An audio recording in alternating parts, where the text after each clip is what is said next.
and humanity in general doesn't come out heroic here. They don't destroy Wangmagwi. The Gammons destroy him because they're just like, screw it.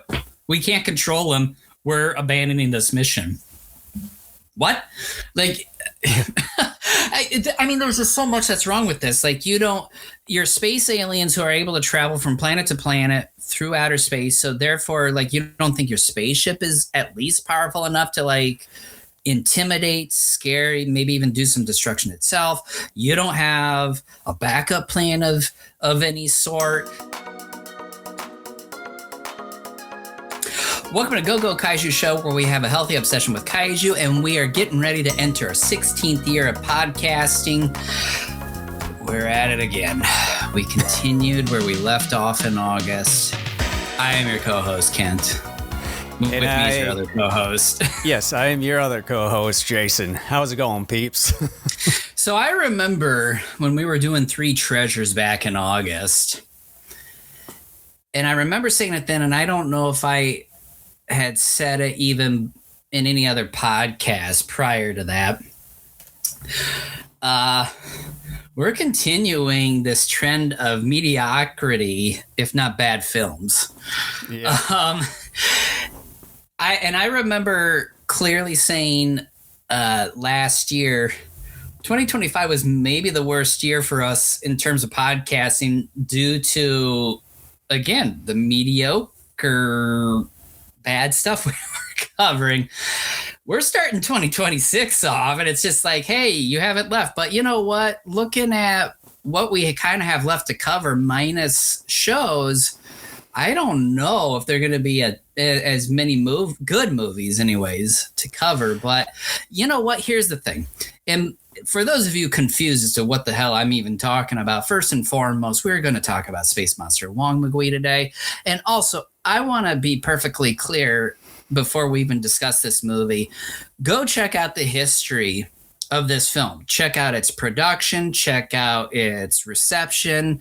We'll talk a little bit about that. There's actually a decent amount of information out there on this, but we're going to talk about a few things with it as we go along in this podcast. The actual history and production and reception and everything kind of just involving this film from a cultural and its place in history context is actually far more interesting than the movie itself. So like I said, we'll talk a little bit about that, but not most of it. So, before we get into discussing the film, Jason, the usual housekeeping. Yeah, if you see down below the bar there, make sure to hit the subscribe button as well as smashing the like button as well. And you can also follow us on the following social medias listed down below, as well as subscribing to us on the following streaming platforms there. And you can also watch and listen to both the video and audio versions of our episodes right on our own website at gogokaijushow.com. All right, so I'm going to give us a synopsis here of Space Monster Wangmagwi here. All right. Aliens from Gamma Star, who I will simply refer to as Gammons moving forward, are bent on destroying mankind so they can occupy Earth for themselves. They send down a human-sized creature called Wangmagwi, who, when it lands in Seoul, will be 100 times larger due to Earth's air pressure affecting the creature. I don't think anything like that is possible, but we'll go with him. Right. Ni and Oh Jiang Wang, I hope I'm pronouncing those properly, are our main characters and are set to be wed. But when Wangmagwi shows up and begins destroying Seoul, Oh Jiang Wang is called back to the Air Force to help fight the kaiju. Ni and her mother are devastated that the wedding won't be able to take place, and after making some preliminary plans for the wedding, attempt to evacuate themselves. But their dresses consistently tangle up their legs, and they finally succumb to a fall that allows Wangmagwi to capture and, for the remainder of the movie, hold on to Ani. Wangmagwi continues its rampage, and it seems as if nothing is effective against the kaiju. Even a lame attempt by Oh Jiang Wang to either anger Wangmagwi or to get its attention. Squirrel, a homeless orphan boy, is raiding a rich man's house in search of food during the evacuation. He hears about the monster on the radio and vows to kill it with his knife. After seeing Wangmagwi and surprisingly finding a way to climb the monster and enter its ear, he proceeds to cut a few membranes in Wangmagwi's ears and to urinate in one of them as well. Not kidding. Along the way, two random gamblers make bets on who can stand their ground longer as Wangmagwi approaches them. Eventually, they both leave together. Squirrel escapes Wangmagwi's head cavity and tears off a section of the control device the gammons attached to Wangmagwi. The gammons now can no longer control the beast and realize their plan is doomed and get set to destroy the monster. Before they can do that, Ojang Wan flies in, gets his plane destroyed, and parachutes near Wangmagwi's hand to rescue Ani and Squirrel. A crash jet partially sets Wangmagwi on fire, and the kaiju topples on the ground. Shortly after, it blows up in a fiery explosion. Ani and Ojang Wan tell Squirrel they'll adopt him as they walk along the coast as the movie comes to a close. I never ever thought. I'm kind of surprised that you were able to manage to come up with a synopsis for that, because it felt like when watching this movie and I told you about it via Texas, like it was just so confusing and sort of hard to follow. It's like, aren't they really focusing on the main characters instead of just like a lot of these side characters here? This is what it really felt like, instead of just focusing on the main characters here, because it seemed like that they were vacant or just non-existent at all. You basically are kind of saying something that I think, and I wrote this in my notes, that I think is maybe the biggest problem of this movie. But before I even talk about that, I want to say that if it's not apparent, and when I first saw this movie, I don't know, it was whenever I first bought it from SRS Cinema, like 4 years ago, whenever it was. I found out through my research for this movie is intentionally a comedy. And I got that in a couple spots with those gamblers making their bets. Believe me, we're going to talk more about them in a little bit. I at first, when I saw this film, I thought, is this movie like trying to be a satire or comedy in general? Or does it just have comedy bits? But through my research this time around in preparation for this show, I realized, yeah, this movie by and large is set to not just be a kaiju movie, but it's also set to be a comedy as well. With that being said, this movie, there's a lot of problems with this movie, believe me. I think the biggest problem with this movie actually is its vision. There's no real main idea behind it. I'm not saying that this movie has to have a message or anything like that. I'm just saying that there's no real central characters, even though, yeah, there's Ani, Ojang Wan, but he actually kind of just comes and goes, honestly. Then there's Squirrel. I mean, one could even argue Squirrel is the main character. Mm-hmm.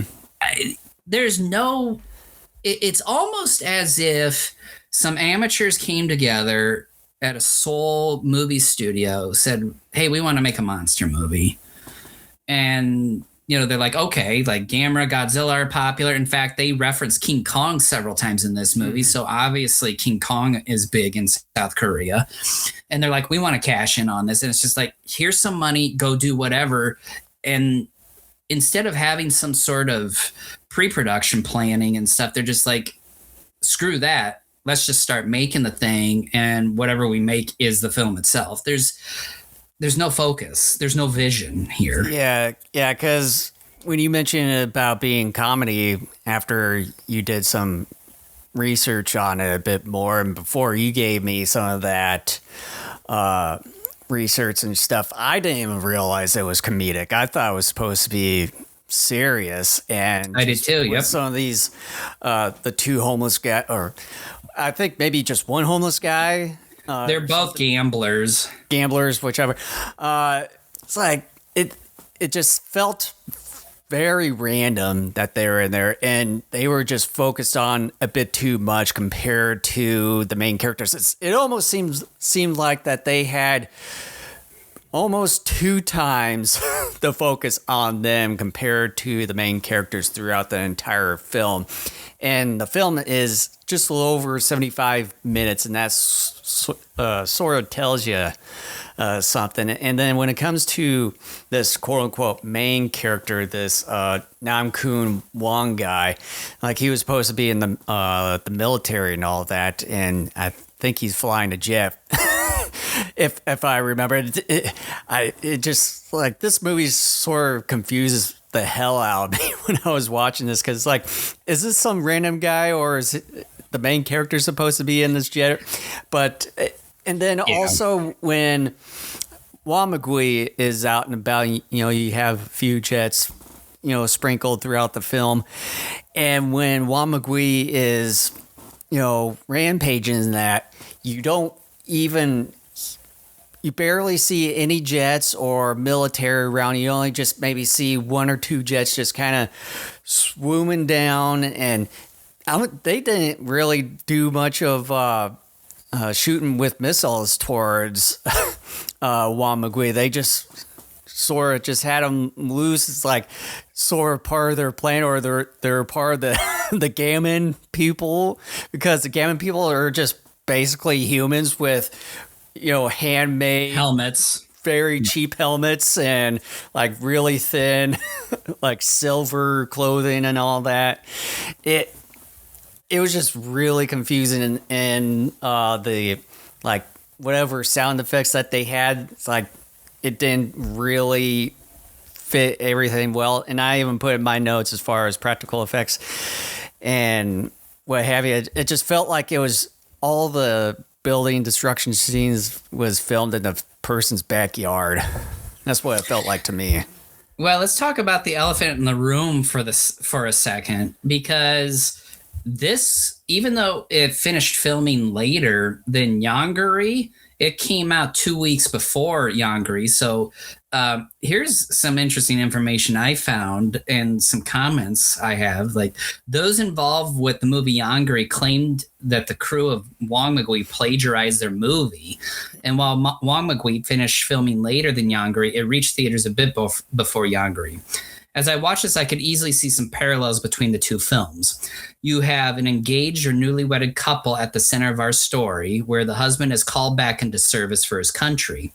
A quirky monster, although Wangmagwi is much more quirky, and a mischievous boy that gets into the middle of the scrum and ends up being the main female protagonist's brother, or in the case of this movie, an adopted brother by movie's end. Yeah. There's a lot of parallels to this movie. And if you listen carefully over the course of this movie, there are some musical cues that are reminiscent of some of the score from Yongari. I'm not saying that it plagiarized music or even got the same composer. In fact, I'm willing to bet the composers for the two films are different. But like, there are musical notes and cues that I could hear that I'm like, that sounds a bit familiar to what I would hear throughout Yongari. Mm-hmm. And speaking of music, it's like it was rarely used. It felt like there was no music in this film at all, right up until, was it the 1 hour mark, which is pretty much there's 15 minutes left of the film anyways. And all you hear is maybe some kind of weird sound effect here and there. And then also, as I mentioned earlier, there really was no sound effect for building destruction and the sort. It may come in, but it's almost non-existent at all. And especially when Wangmagwi destroyed like one of those street market signs or something that kind of goes over this one street, you can hear the actual sound of what it was. It just felt like a twig just being broken in half. Well, and I want to say too, it's very obvious this movie was redubbed by the South Koreans. Mm-hmm. And another interesting thing about this movie was that, okay, this movie comes out. It comes out 2 weeks before Yongari, and it does okay. It's it's received mixed by both audience and critics. And in fact, one critic even calls it like a hodgepodge, which Yeah, it I saw really that is. one. Like that's very apt for this particular film. Yeah, he gave it a 1 out of 5 stars for that. Yeah. And when Yongari came out 2 weeks after this movie came out, Yongari is what took South Korea by storm. And in fact, obviously Yongari eventually got an international distribution. Wangmagwi didn't. And because Yongari was so popular, Wangmagwi kind of just disappeared. Like it wasn't a lost film per se. It just kind of like people forgot about it. Mm-hmm. And so it kind of disappeared, but was not lost. And it wasn't until like, I think 2000, it was like in the late, let me check my notes, see if I wrote this down. I want to make sure I potentially get this. I think it was relatively recent. It was like within like the last 25 years.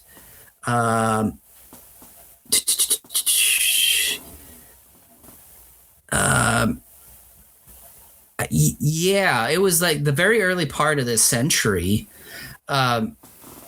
People were kind of thinking about Wangmagwi, and the Korean Film Archive had 3 prints of it, brought it out, and started periodically showing it to the public. I don't know if it was in theaters or what sort of context this film was shown in. And it kind of got sort of a second life in South Korea. And then obviously people here in the States and perhaps elsewhere heard about it. And then eventually, of course, now we're able to see it. And this movie, you can tell, like in some scenes, there's some weird jump cuts. Cause like I remember in one point in the middle of the movie, there's this rampaging moment with Wangmagwi.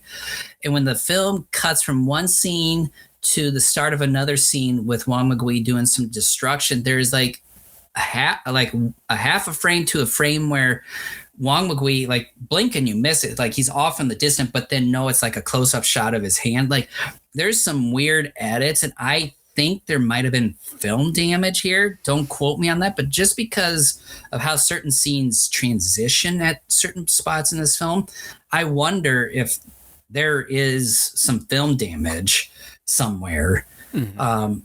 But yeah, like this film basically, once Yongari came out, was more or less forgotten by the people of South Korea.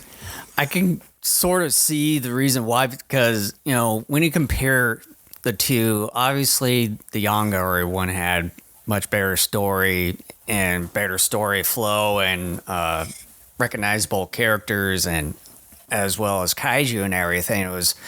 It was built better compared to Wangmagwi, which it felt like one of those B or C level type of films where it was just made within a week or so.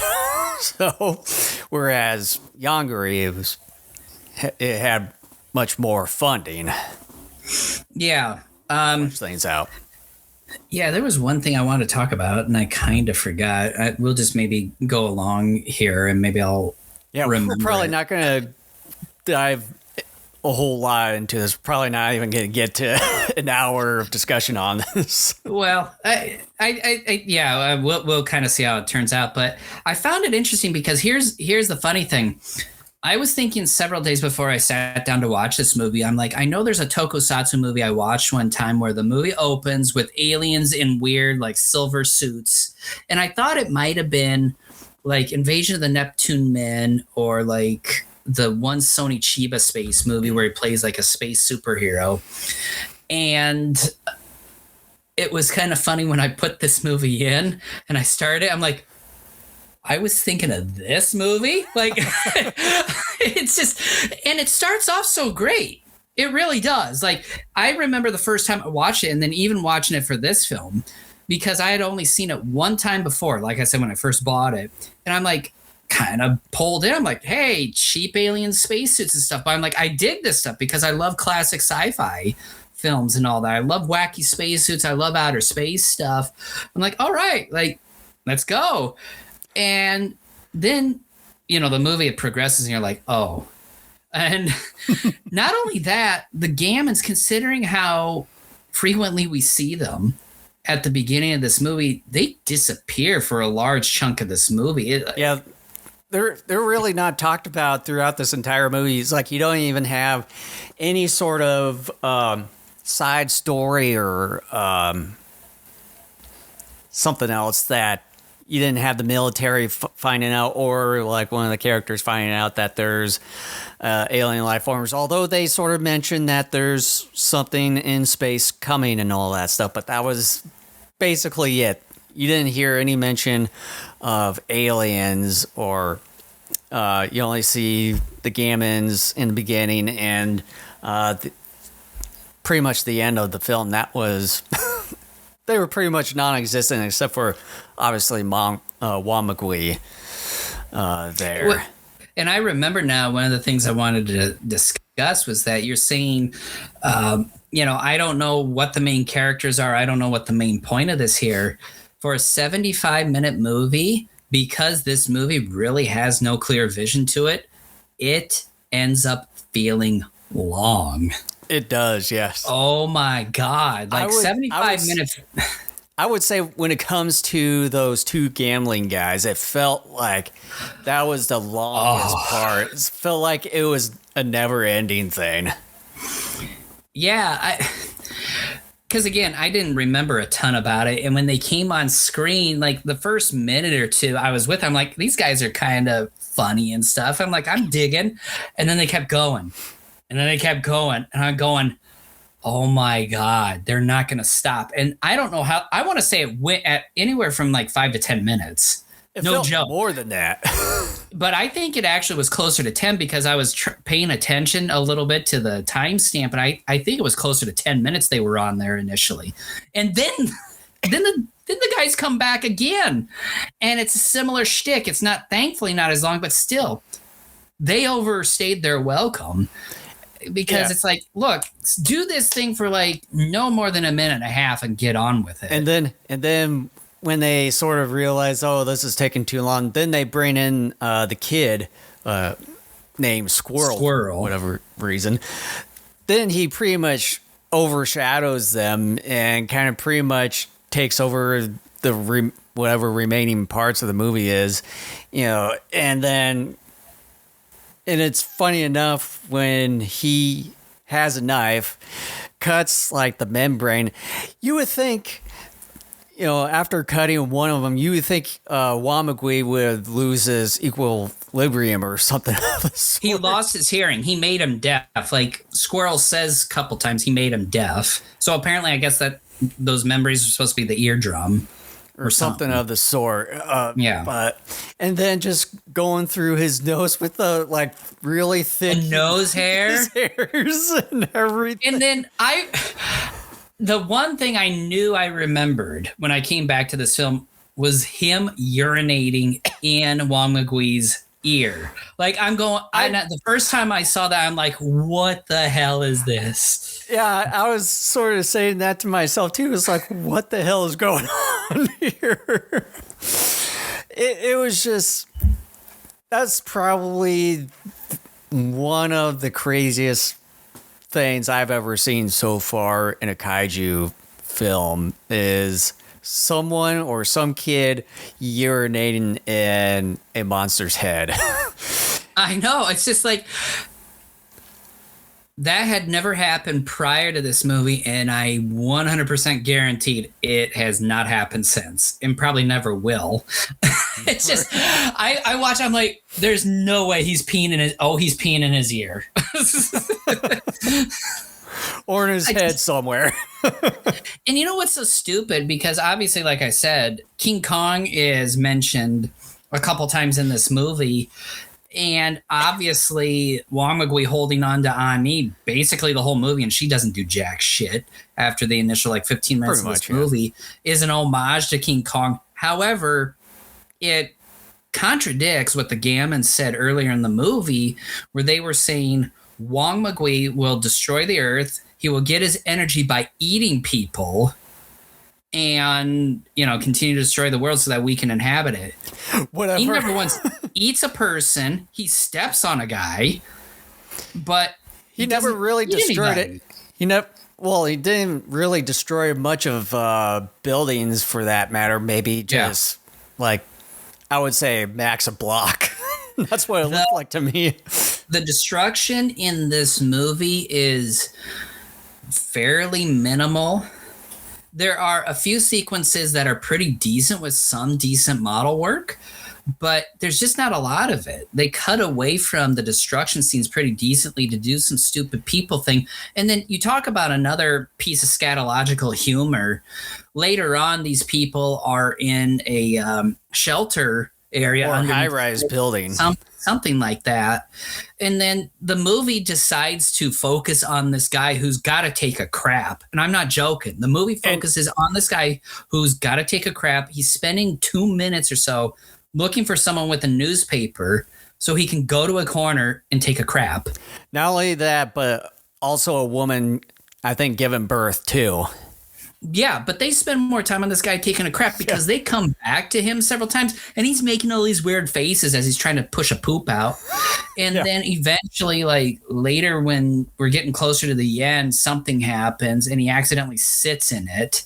Like he loses his balance and sits in it. Mm-hmm. And it like you were saying earlier, why are these people here? They're not main characters. They contribute nothing to this movie except...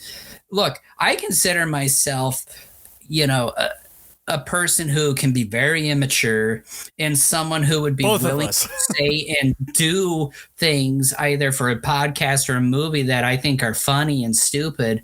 But I would never do anything like what they did here. I would not have anybody urinate in a monster's ear, let alone just take them on and be like, look, this is funny. We got to have a guy looking for a newspaper so he can take a poop. And we're going to keep coming to this guy. And eventually, once he drops the loaf, he's going to sit in because he's going to lose his balance, you see? Like, look, and part of it is kids' movies, too, that I've been seeing over the years because I got 2 kids. I am so sick of scatological humor now because a lot of kids' movies... And I kid you not, when my kids were home over Christmas break, we had back-to-back nights where the kids picked movies, and each one of those movies had a character that had a farting issue. I am so sick of that garbage. It's not funny. Maybe for kids it is. And look, I'm an immature piece of garbage. Like, I find certain stupid things to be hilarious, but to me, it's just like farting and poop jokes and stuff like that. Like, that's not funny. Like, to me, it's annoying. I just roll my eyes at it anymore. And and I think part of the problem, too, with this movie is not just because they throw everything at the wall and are like, we're going to put that in our movie. They are trying to appease to almost every demographic. They're trying to appeal to parents. They're trying to appeal to like people in their 20s and teens. They're trying to appeal to kids. They're trying to do everything. And they're like, well, the kids are going to like some of the poop stuff. And the guy like falls and sits in his own crap. And then it's like, oh, like, let's have a pregnant woman giving birth. Why? Because we fucking can. Like, it's like, we can do it. It's going to go in the movie. And I'm just sitting there thinking, I understand this is a comedy, but even then, for a comedy movie, supposedly to some level, there's no focus. There's no main point that we're trying to accomplish here. Yeah, it was just sort of all over the place, and just didn't really know what it was really doing. It just felt like it was just, thought of from one person one day. It's like, oh, I want to make like a monster movie that's sort of like comedy, but really kind of isn't. And then I'm going to try to focus on as much people as I can. There's really not much any main characters here. We'll just kind of wing it and then just have some guys, shitting in an alleyway or a shelter, and just have guys trying to gamble. One guy's gambling his wife away. Yeah. And then we'll have a kid just get in the monster's head and then piss in the monster's head. Can we talk about how Wangmagwi is defeated here? Because I don't even, to be honest with you, I don't even know how it went. the Gammons realized after Squirrel like pulled some sort of cable off the control panel on like Wangmagwi's back that they couldn't send signals to Wangmagwi anymore. Therefore, Wangmagwi was like essentially useless. So they blew him up. But here's the thing. Like you said earlier, humanity did not realize that this was a creature controlled by aliens from another planet or galaxy, wherever. And not only that, Ozhangwan and humanity in general doesn't come out heroic here. They don't destroy Wangmagwi. The Gammons destroy him because they're just like, screw it. We can't control him. We're abandoning this mission. What? Like, I mean, there's just so much that's wrong with this. Like, you're space aliens who are able to travel from planet to planet through outer space. So therefore, like, you don't think your spaceship is at least powerful enough to like intimidate, scare, maybe even do some destruction itself. You don't have a backup plan of any sort. Once one thing goes bad, you say to hell with it. We're abandoning. Like, pretty much their plans was ruined by a kid just trying to find a way to climb down the monster and just, took out one of the antenna, even though it was connected still by this wired box or whatever it was. And also for whatever reasons, like they lost connection, even though it's still connected. They have this long wire that was just shoved into this box. You would still think that they would have some sort of connection, unless it was, if Squirrel, for whatever retarded reason, just decided just cut the wire in order to just fall down or something from the monster. I have a retractable extension cord hanging from the ceiling in my garage. So, like right now, I put a battery maintainer in my car. I pull the thing down partway and I plug in the maintainer to maintain my battery. Or at times when I've power washed my own car with my own power washer, electric power washer, pull the thing down. I've even at times had to use other power tools where I've had to pull the whole thing down and it's sitting in my driveway. I pull the damn thing out and it works. And then I tug the thing again, it retracts and it still works.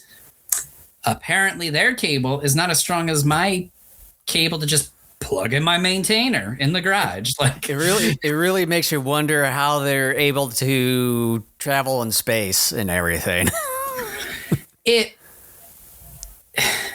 First and foremost, it's deeply unsatisfying to see Wangmagwi get taken out like that because your movie villains do it themselves. Mm-hmm. And it makes your hero, who maybe is Oh Jung-won, maybe? Well, the only heroic thing he does is he unintentionally gets his jet destroyed, but he parachutes out. And he's partially lucky enough to get close enough to Wangmagwi's hand to get Squirrel and Ani and rescues him. Okay, relatively heroic. But it... Huh? There's... Nope. And this is also where it's like you will wonder too, where the fuck is the military at? They're not doing anything. Hardly anywhere in this entire movie, except for maybe a couple stock footage of jets sprinkled in the movie, and maybe see one or two jets flying in front of Wangmagwi, and that was basically it. There was one scene, and it's like maybe 3/4 of the way through the movie, where Oh Jung-won is back at like the base, and one of his commanding officers said something about like a laser, like I forget the exact name he said, but he was saying we're gonna have to use like the super laser or something like that. And then he says if that doesn't work, we might have to use nuclear weapons. Okay. You don't even need nuclear weapons against the super laser was not even used. That too. It's just like they're trying to create all this drama and like tension in the audience. They don't even get to this laser part, and it doesn't matter because the Gammons destroyed him. Because the Gammons are like, whatever. He pretty much had the kid, take out the antenna for whatever reason. Oh, it made the Gammons connection with it useless. It just nothing. Look, I'm not saying that this is a movie that would have been gold, but all you had to do was, like make a few focus changes. First and foremost, get rid of the kid pissing in the air. If you want to keep the kid in that part, fine, but get rid of the pissing in the air. Also shorten the gamblers. Shorten that up. Yeah. Don't have the kid pissing in the air. Forget the woman giving birth. Focus on the main characters. Taking a crap. Make your main male more heroic, and then like have Ani be more productive as well, because basically once she's picked up by Wangmagwi, she more or less is fainting or passed out, I should say, for the vast majority of the film. And then her mother is trying to follow Wangmagwi to get her. We have no clue as to whatever happened to the mother. And they're it's just again, folks, just look up the history of this movie, because the history of this movie, its production, its reception, and just kind of its cinema history, that all of that's so much more interesting than this film is. Probably the last thing I want to touch upon, since we haven't really gotten around to it. What do you think of the design of Wangmagwi itself? Okay. You're forcing me to do something here. Sorry for those listening to the audio version. Maybe Jason will put this up as our title or something, even on the audio version. Okay. Look at this. It looks fairly menacing. I can give... You know who did this? Whoever made the poster art. You know who did this? Who? Don't think too hard. Who did this? I'd probably say someone that we know. And I probably would say Bob Eccleston. No, but Matt Frank. Oh, really? Matt Frank did this. What Matt Frank did for this home video release cover of Space Monster Wangmagwi is significantly better and shows most of the potential that this creature could have had the people of this film spent more time creating it. The mouth doesn't move or anything. It looks like the actor's wearing pajama onesies. That's what it looks like to me. And the tongue moves, and it made me think of Real Dirty Thoughts. I bet it did. I was not proud of that, but those thoughts crept into my mind. This poster shows there was potential, and they didn't show that potential. It's basically like a bait and switch sort of scenario. I don't know what the original one looked like. That could be maybe lost to time, perhaps. But what Matt Frank did for that, I was getting ready. I'm like, all right, like I know it's a cheap Korean movie, but come on, let's bring it. And then I saw it, and I'm like, son of a bitch. Like it's like it really had no kind of unique type of appearance. It just felt more like a human looking type of creature. The only very humanoid, yes. Interesting thing is the head, but the overallness, when you kind of see it up close, it's like could have done better. I disagree with you strongly. I do think it's unique. It's uniquely bad. Yeah. Didn't quite see that there. Mic drop. Oh. I mean, and look, I'm going to just say this. Because not counting the Kaiju Palooza, which was basically one giant commentary piece. Yeah. Of good movies. The last show we did was Three Treasures, as I said at the top. And I complained an awful lot about how boring that movie is. This movie's pretty boring too. And I'm just gonna spoil things here for those who probably remember my score for Three Treasures. The score I am giving for this movie is lower than what I gave for Three Treasures. However, I would rather still watch Wangmagwi over Three Treasures, because at least this movie, despite the fact it does feel long, it is technically a shorter film. So I don't feel like I'm wasting as much of my life, my precious life. Although for me, I wasted probably the worst 50 cents of my Tell them about your situation. So I told Kent that since I didn't have the movie on hand, Blu-ray or DVD form, so I was going to watch it on Amazon Prime, which they had it available for rent. And it was available for, was it $1.50 of what they said, but they gave me a discount of around 50 cents. 50 cents for this movie. They gave you a discount of $1. Yeah, pretty much. And just after watching that movie, it was like, that is the worst 50 cents that I have ever spent so far. And I told Jason, even before he started watching, because he told me about this, I said, look, it's either going to be the best 50 cents you ever spent, or you're going to realize, hey, I didn't waste that much money on a garbage movie. So I said, you're going to 50 cents I'm never going to get back. But you know what? It's most of Prime's movie rentals are like $5.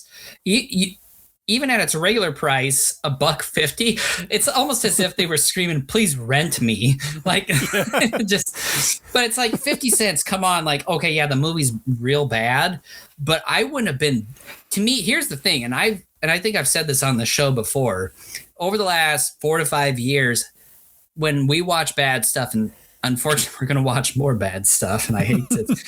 We do it for you guys. To me, I get more upset about wasting my time on bad stuff than I do wasting the money. Yeah, the money but money you can always like get back. Time you can't. So the 150 minutes total that I've spent watching this movie twice over the last however many years, that's time I'm not getting back. You're talking, let's see, that's in 2.5 hours. 2.5 hours of my life I'm not getting back.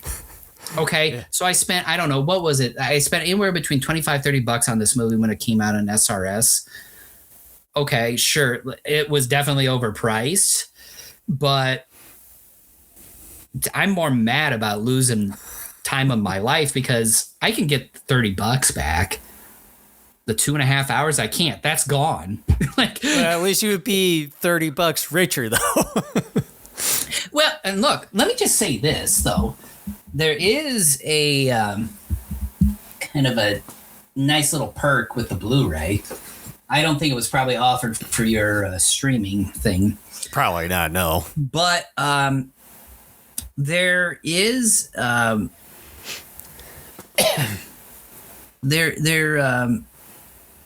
is a nice commentary track on here, and a couple other little extras, but the commentary track, I briefly listened to that near the start of the film, and it sounded real good. I didn't continue listening to it. I only listened like maybe 2 minutes of it, but it's real good. Like, I will watch the movie again with that commentary at some point. I'm hoping that they cover a lot of the history that I even found in researching this movie, because again, this is definitely something that if you're a hardcore kaiju fan and you kind of like learning about the history of films and kind of how they were received and produced and all that, this movie is, I think, one of the more interesting ones that I've read about in quite a while. But yeah, I'm just going to say that there is a reason why Yongari had international distribution. and I remember listening to a podcast back in late 2012, and this podcast, everybody on it, from the host to the guests on it, were saying it was like not only the worst thing that they'd ever seen, but probably the worst kaiju movie that they'd ever watched. And when I saw Yangri for the first time, I found it on Netflix and I watched and I go, yeah, it's not like the greatest movie you're ever going to see, but this is a lot of fun. And yeah, there's problems with that movie. And we covered that movie a long time ago. There's definitely problems with that movie. But that is so much better than what you get here with Wangmagwi. It's so much better than what you get with some of the other stuff we've covered over the last year and a half. You know, I got one challenge for you, or a question here. Which of the two movies would you rather prefer watching more? The North Korean Polgassery or Wamagwi? Two deliciously bad films. Yeah.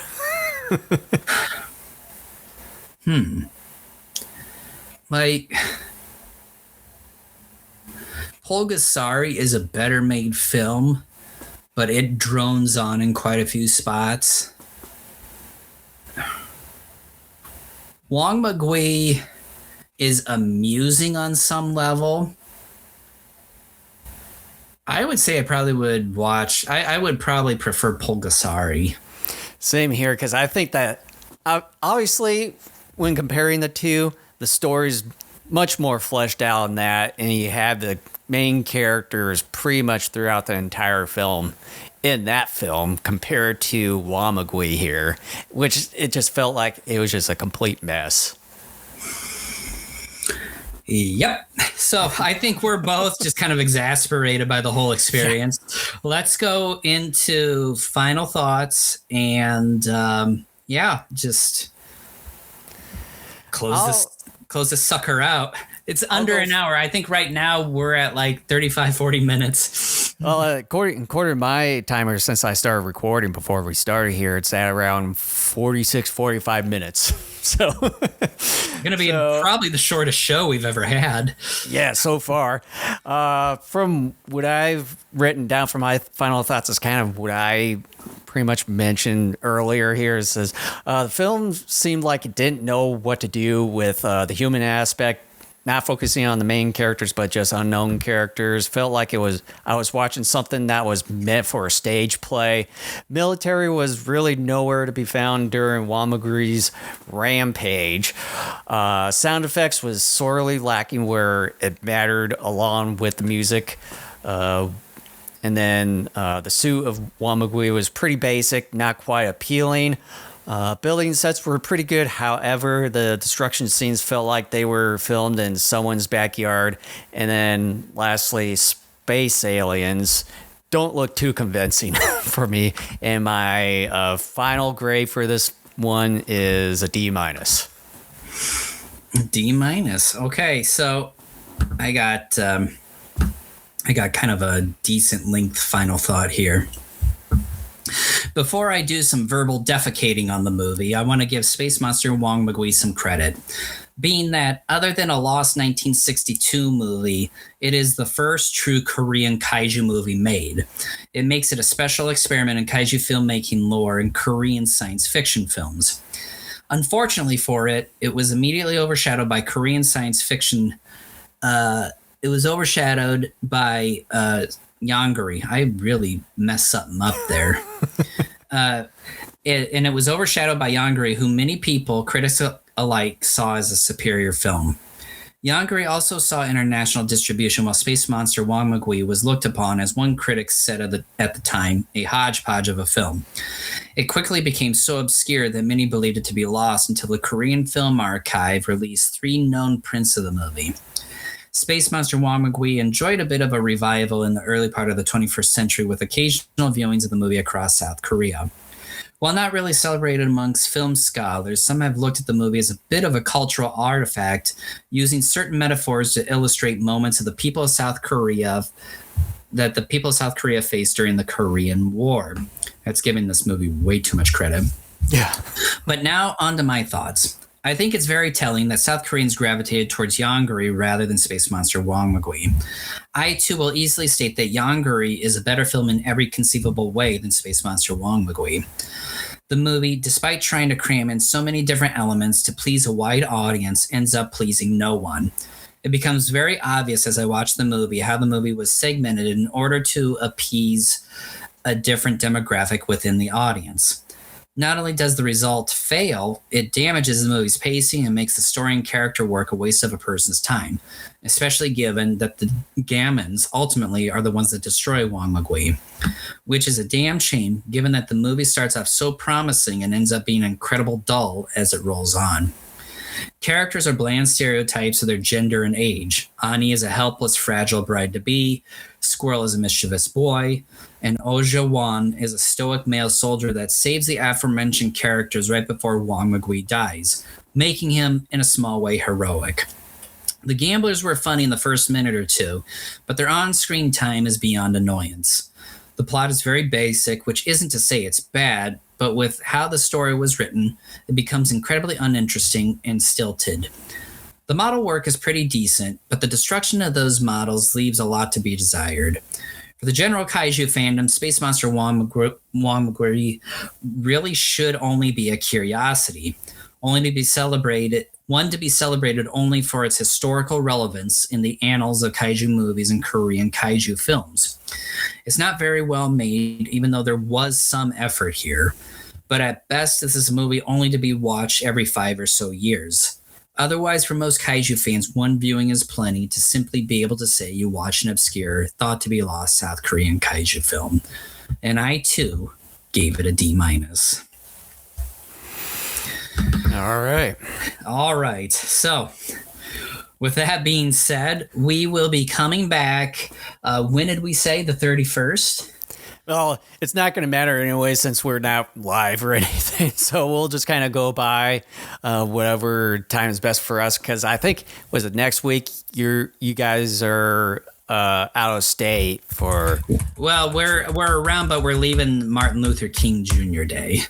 Okay. So, yeah, we're going to be out of state. Yeah. So, and I think we said that we were going to continue the week after. I think. Yeah. Was it the 31st, I believe. Yeah. 31st or the 1st. And we're going to be covering a movie that I know is going to break the streak. It's, again, not the greatest movie ever, but it's a lot better than most of what we've been covering, The Valley of Gwanji.